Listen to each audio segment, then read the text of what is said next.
We are live from 1065. We got some ecosystem stuff today. Woohoo! So, it's okay. All life on Earth, yourselves included, is eventually recycled. Well, reason I wrote sorry is I always say to the kids, the death rate, it's still 1 to 1. You're going to die someday, Jessica. You're going to die someday, Jake. I'm telling you, Miller, you're going to die. In some ways, as you get older and it becomes more realistic, in some ways it's depressing. In some ways, though, from a science nerdy aspect, it's kind of cool. It is really what the Lion King meant when he talked about the great circle of life, Simba, the great circle of life, if you watch that. There is a recycling. The atoms, the elements, the molecules in your body eventually decay, and several hundred years from now, someone else, several people, millions of other people will have bits and pieces of you as part of them. All of you right now, it takes about 50 years or so for the decay process to go advanced enough such that the atoms really have scattered throughout the biosphere. So instead of 50 years ago, let's go 100 or 200 years from now, every one of you has an atom or two that belonged to Joan of Arc, or belonged to Shakespeare, or belonged to, pick any historical figure for the last more than 200 years old. You are made up of some pretty impressive people.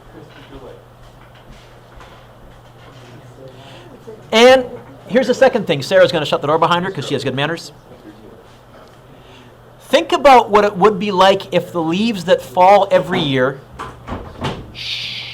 never decomposed, and if the body of every animal that had ever died was still lying where it had fallen. Over the millions of years that life has existed on Earth, we would have this huge sludge of dead carcasses and leaves that would have built up. And we don't.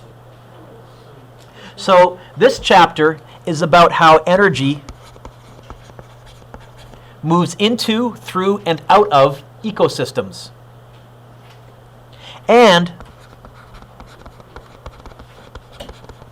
how nutrients cycle through the ecosystems, getting used again and again and again.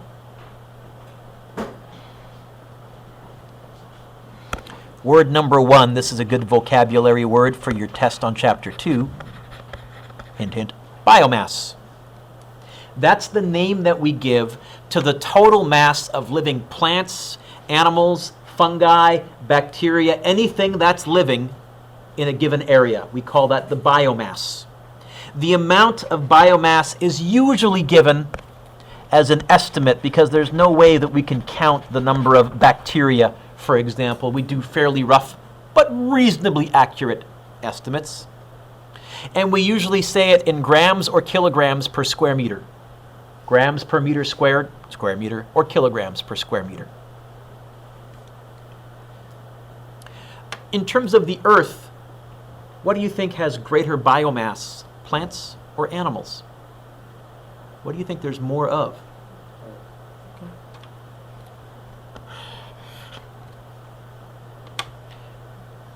With your neighbor, I wrote, rank the following, with 1 being the most and 4 being the least, with respect to total biomass within a 10-hectare section of forest. So if we took a section of forest in our backyard, and let's make it forest, so nothing that's been already logged or anything like that, pristine, quote-unquote, forest, which of those do you think would be the most biomass, the most of?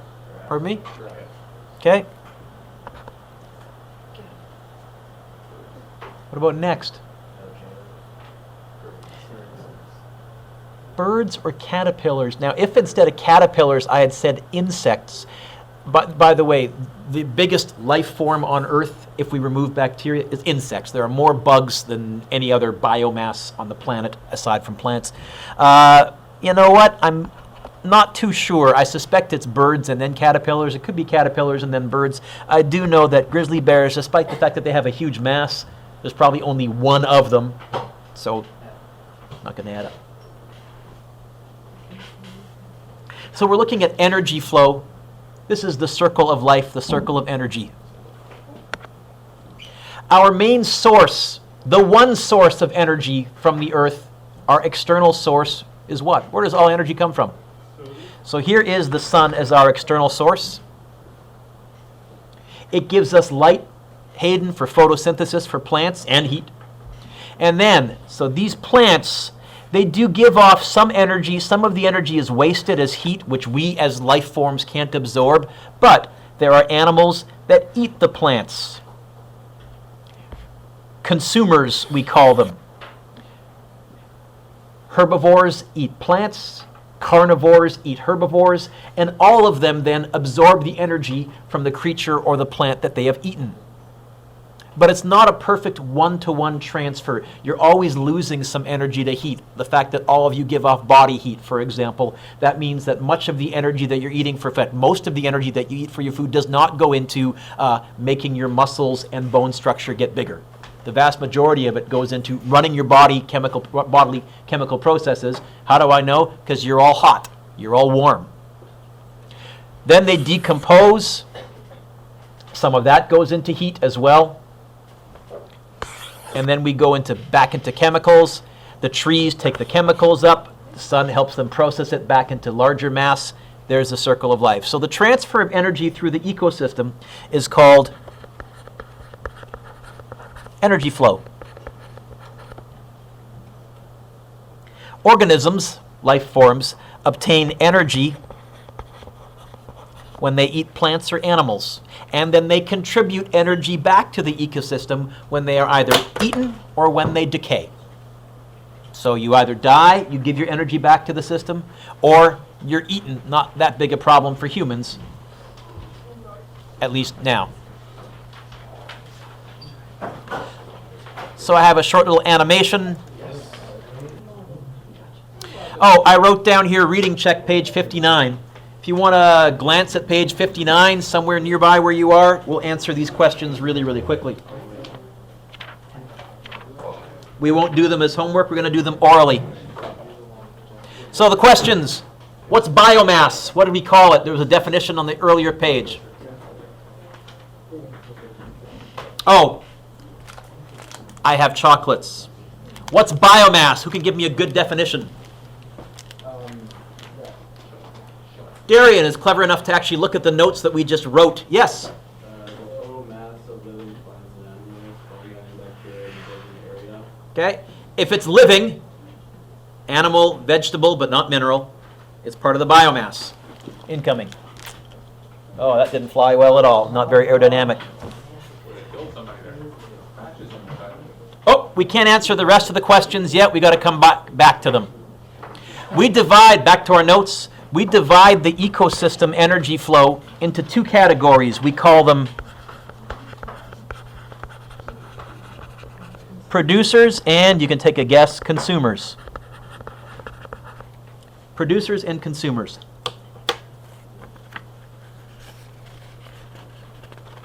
Producers.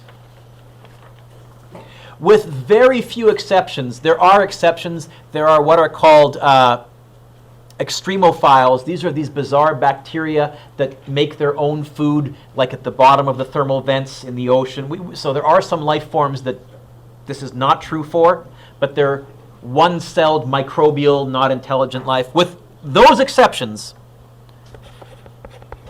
plants initially produce all food. They convert energy from the sun into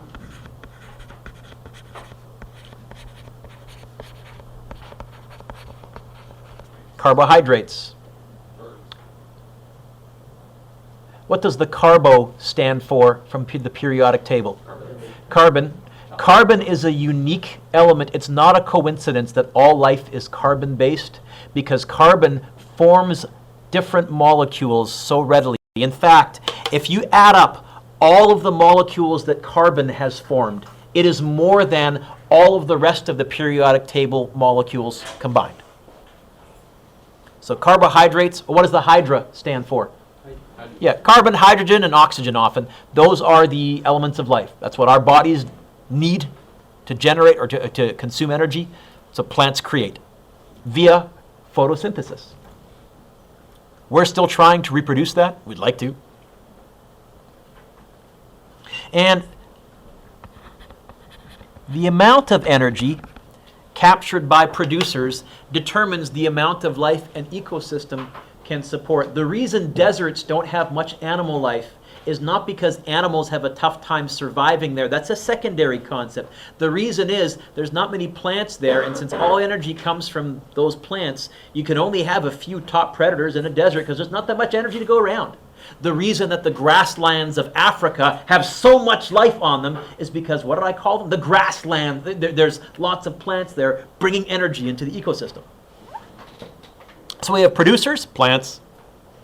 We have consumers, anything that eats, fancy word, consumes, a plant or another consumer.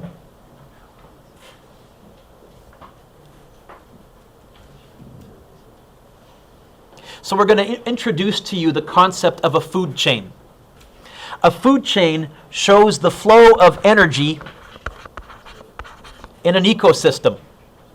And it shows it in steps or levels. And here is a vocabulary word. Each step is called I'll do it in black, a trophic level, Trophic, a trophic level.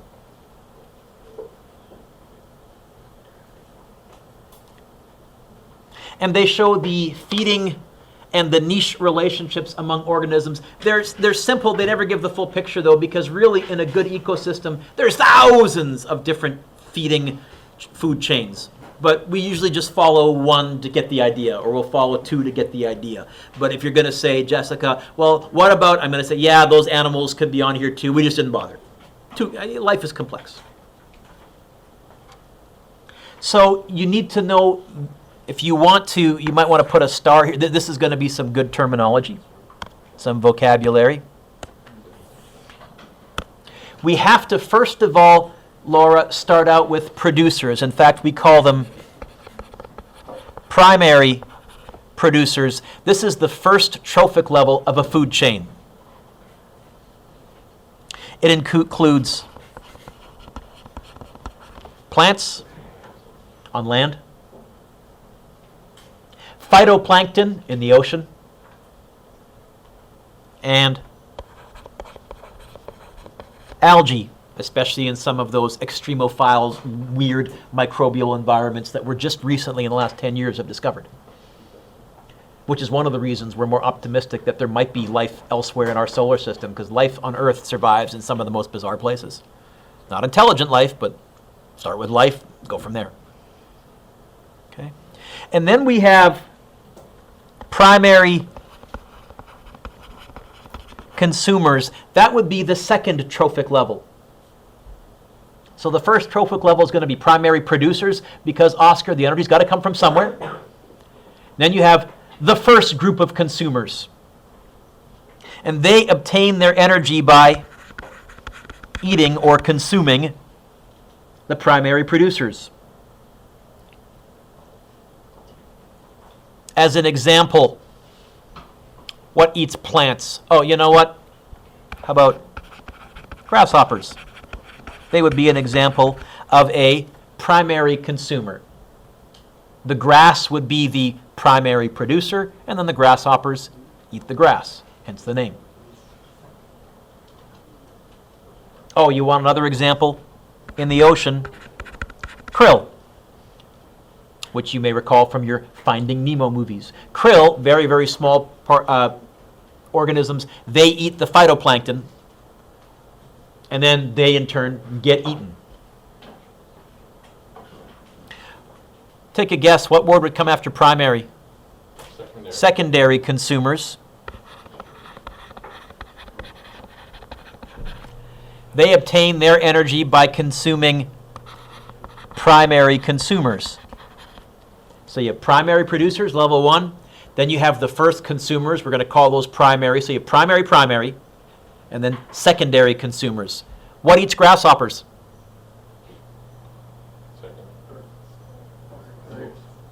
Birds. You know what? I'm going to go with, just for How about frogs? I know they do. I've seen them with the tongue. And lizards. What eats krill? Sure, you know what? I'm even going to go smaller than that. I'm going to say crabs eat krill. Yeah, whales do too.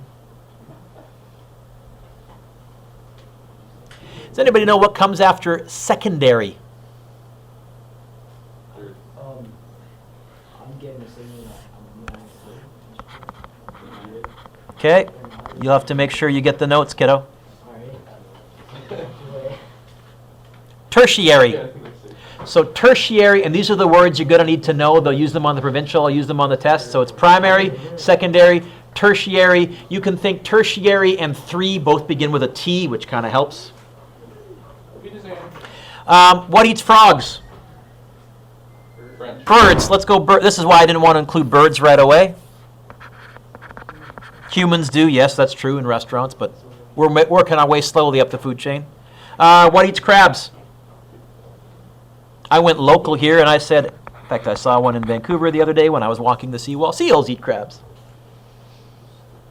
And you go to Port Moody, you'll see a whole bunch of seals by the Port Moody Inlet there. So here's a couple of different ecological pyramids. Okay, let's zoom in on the first one. So this one we have grass. Here's our primary producer. You know what? Let's write the word primary. That got chopped off. I would add the word primary in front of the word producers. I just noticed that got chopped off. Then there are primary consumers. So what eats grass? Grasshoppers, mice, rabbits. Secondary consumers. What eats the primary consumers? Larger mammals, larger rodents, snakes. What's the tertiary consumer? What eats those? Owls. What do you notice? Why did we do a picture of a pyramid? What are we trying to show by that shape? Sorry? Smaller, fewer every time. In other words, I'm going to tell you, in a forest, you'll have lots of grasshoppers, rabbits, and mice. Not going to have many owls. And there's a reason for that. Gonna make it, Hayden? Here's another one. And this lets you know what comes after tertiary. So we have a land and an ocean one. Primary producer, plant, grasshopper, an herbivore, primary consumer. Then a rodent eating the grasshopper, a snake eating the rodent, an eagle eating the snake. And we call that a quaternary. Quarter, Q, there's the prefix for 4. In the ocean, we have phytoplankton, then we have zooplankton or krill, then fish carnivores eat the plankton, then bigger fish eat the smaller fish, then whales eat the bigger fish. And again, understand, I could come up with several hundred of these for any ecosystem.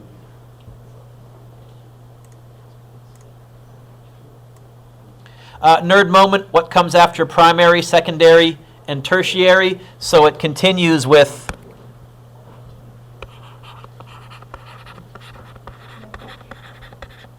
quaternary, not quaternary. There's no R in there.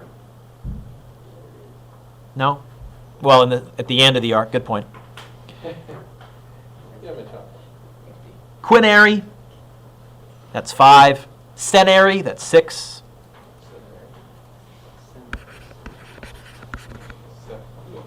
Septenary. You did. Octenary. Nonary. Denary. Although you need to know tertiary and you need to recognize quaternary. Hustle back, please. As far as I know, I couldn't find one relating to the number 11. I don't know why. But there is one that relates to the number 12. So, sept.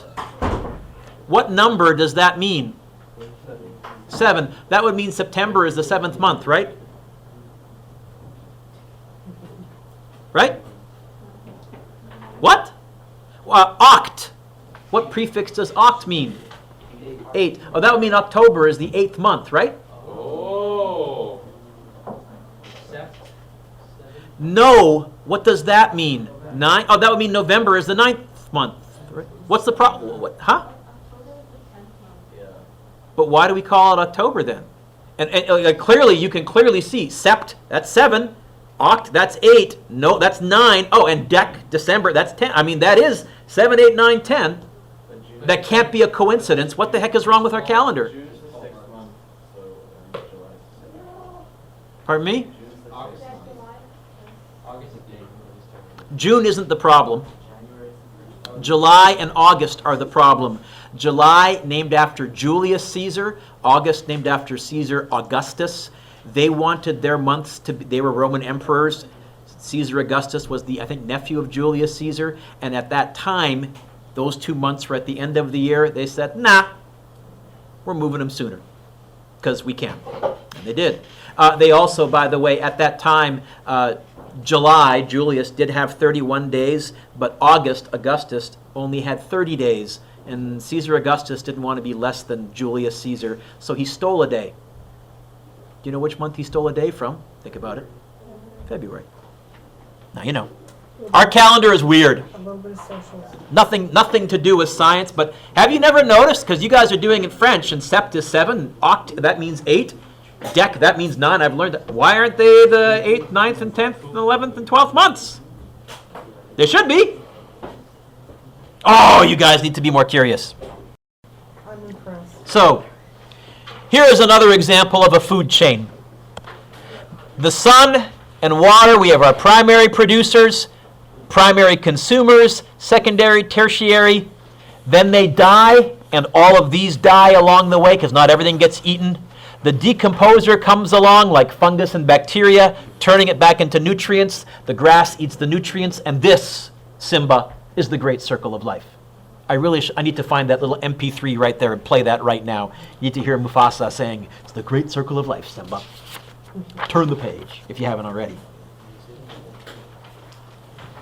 A bit more vocabulary. You may know these words because they were in the pictures as well.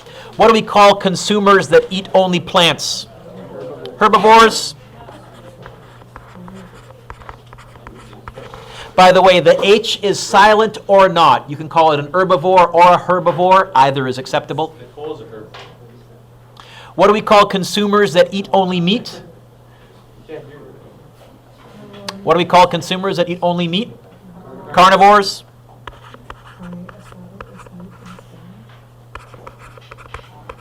Well, carne is meat in Italian. That's right.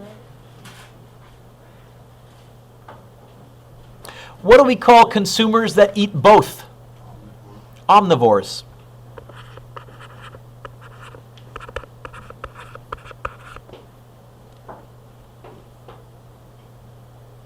Which ones are we? We're omnivores, for the most part. And some people choose to go vegetarian, and that's perfectly acceptable. But for the most part, historically, we eat anything. We're not very picky.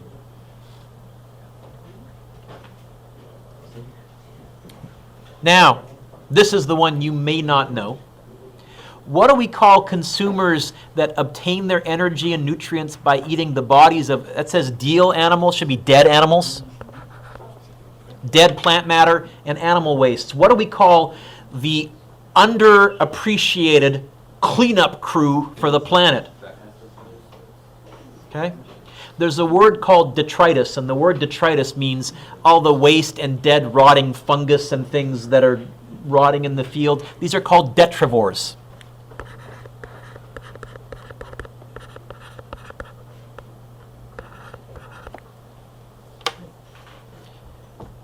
Kenzie, we don't think very highly of them, but I'm telling you, if they weren't around, life would be ugly. Sorry, what did you say, kiddo? Vultures.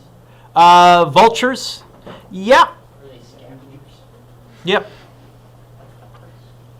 But actually, far more than vultures, because if vultures don't eat the carcass, it'll still get eaten, right? Yeah. It'll get broken down by what? Most of them are microbial. In fact, they feed at every single trophic level. They are not picky. There's a great YouTube video. I need to find it again. I saw it about a year ago. They tracked a whale that died. What happens when a whale dies? Where does it go? No, actually, they don't get pushed up on the shore because as mammals, they don't naturally float. Part of mammals floating is when they're decomposing, gases form and that floats. But once that gas is gone, they sink. And they create on the ocean floor these mini oases where suddenly, where there was no nutrients, only sand, suddenly this multi-ton bag of energy, boom, comes sinking down. And so they got a camera down there, a stop motion camera from like a little probe or whatever, and they filmed it for a while. They think for about 20 years you have this decomposition little oasis of all these microbial animals. In fact, entire generations live and die, and as far as they're concerned, their Earth is that whale carcass, and it takes decades, slowly. Kind of cool. In fact, food chains based on dead plant and animal matter actually outnumber the other food chains. There are more food chains designed, Curtis, to clean up dead stuff than there are to deal with living stuff. So if you don't, you all seem to know those first three words. Definitely you need to know that one. What do we call the process of breaking down organic wastes and dead organisms? What do we call that? Ah, decomposition. Someone knows that word. Decomposition. Also a method of factoring in math. Go figure. You can factor polynomials using the decomposition method because you break down the polynomial. That's why they called it that.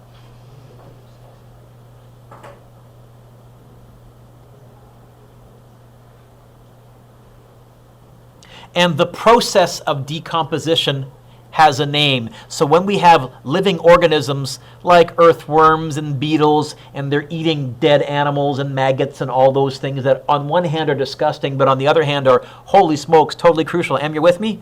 We call that, gotta get this word, biodegradation. Degradation.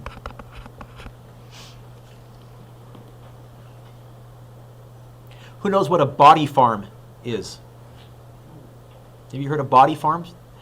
There's two in the U.S. There's one, I think the University of Tennessee has one. If you watch the movie The Blind Side, they weren't joking when they mentioned that. Some people, when they die, they will their body to science. Okay? And if you've watched CSI, for example, all the science when they find a body and can figure out how long that person has been dead for, how did they figure that out? And the answer is the University of Tennessee, and there's one more, you think it's Harvard? I gotta go look it up. They have a place where they literally plant dead bodies, and every day or two you go and look and see what's growing, and you graph it and you chart it. And that's how all those forensic scientists, that's their reference manual, that's where they all came from. So the University of Tennessee has a body farm. Kind of creepy, kind of cool, kind of both. So if you Google Body Farm, University of Tennessee. It should come up. I just got that from a podcast, but it should come up. That's okay. But, back there on the table in the office. Very interesting. Thank you. Very interesting. It's both interesting and kind of creepy. And I believe the University of Tennessee Body Farm is located below their big stadium. The big University of Tennessee football stadium, which adds whole other levels of irony. I know. Okay. So we just finished talking about food chains. Now we're going to talk, excuse me, about a food web. What's the difference between a chain and a web? A chain, a single strand, a web, stuff going in all directions, right? So a food web models the feeding relationship within an ecosystem, like this picture here. So you can see this poor Arctic hare doesn't have that great a life because you see lots of arrows going from him. Arrows point from a consumer to whatever's consuming them. So the Arctic hare is eaten by wolves and by snowy owls and by falcons and by hawks and by lots. Okay? Pardon me? Well, it's really the feeding relationship within an ecosystem. What direction do the arrows point? From a lower trophic level to a higher.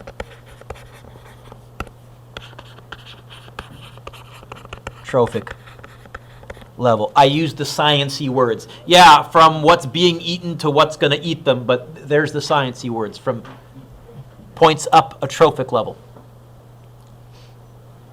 Okay.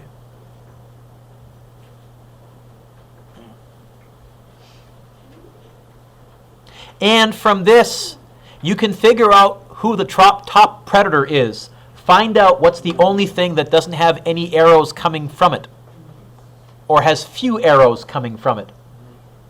Okay, the human being doesn't get off free, though. What eats the human? Okay, mosquitoes, absolutely. And perhaps some of the animals might in rare instances, although generally animals are scared of people. So there's a food web. Next page.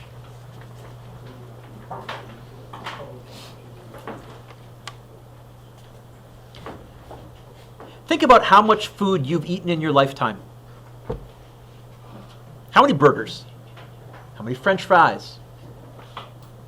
How many potatoes? How many pieces of chicken? Where does it go? Okay? Well, turns out, because this is all energy your body is taking in that you need to live, turns out between 80% to 90% of the food energy that you take in is used to run the chemical reactions in your body. And it's eventually lost to the ecosystem. The energy from it is lost to the ecosystem. How? Heat. All of you are little chemical reaction furnaces. This is why you glow so brightly under infrared. This is why infrared cameras can see in the dark. It's not that they're seeing in the dark. It's just human beings' eyes don't see infrared. You build a camera. All of you right now are glowing in infrared. We just can't see it. Turns out very little food is actually used for growth. And this, Curtis, also helps explain why we keep coming back to a pyramid shape, because so much of the energy ends up back into the system as heat and doesn't get passed on to the next trophic level. That means there's less energy to go around for the consumers at that level. That means it's a survival of the fittest, and some of us are going to starve. In fact, only about 10% of the food energy from one trophic level is available to be passed on to the next trophic level. Oh, to the next trophic level.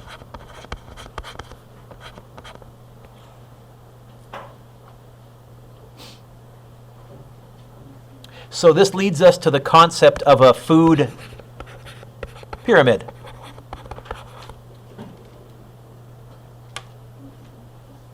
Okay? And this is a model that shows the loss of energy from one trophic level to another. And this helps explain again why lots of prey, few predators, lots of grass, less prey, less predators. Why? As we go up along trophic levels, there's less of them. Because the amount of life that an ecosystem can support is determined by how much energy is available to pass on to the next trophic level. Okay? This is why deserts don't have huge herds of animals. They should. It's warm weather. Animals thrive in warm weather. Well, there's not much water. And there's places where there's not much water and animals still thrive. The issue is there's just not enough energy for the animals to survive. Add a little water, add some grass, and instead of desert, you have the African plains. Lots of animals. Add some trees, you got the forests. And lots of animals. Now, in the tundra, not that many plants, but there are huge herds of animals, huge herds of caribou. What do they have to do? How do they survive? Begins with the letter M. Well, Migrate. They can't sit still.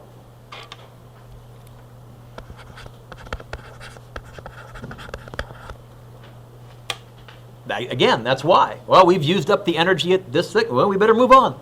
And it's instinctive, but again, nature of the earth, it's pretty good at figuring things out. It's a pretty impressive system. So here is a food pyramid. You have, because you lose 10% roughly, and I picked nice easy numbers, you have 1,000 kilocalories. 10% of 1,000, you only got 100 left for the primary consumers. 10% of 100 is 10. You got 10 kilocalories left for the secondary consumers. Hey, you only got 1 kilocalorie of energy left for the tertiary consumer, and that's if they can catch the prey. The great circle of life, Simba. The great circle of life. So, online game, we're going to see if I can get this to work, but I got to pause the video here.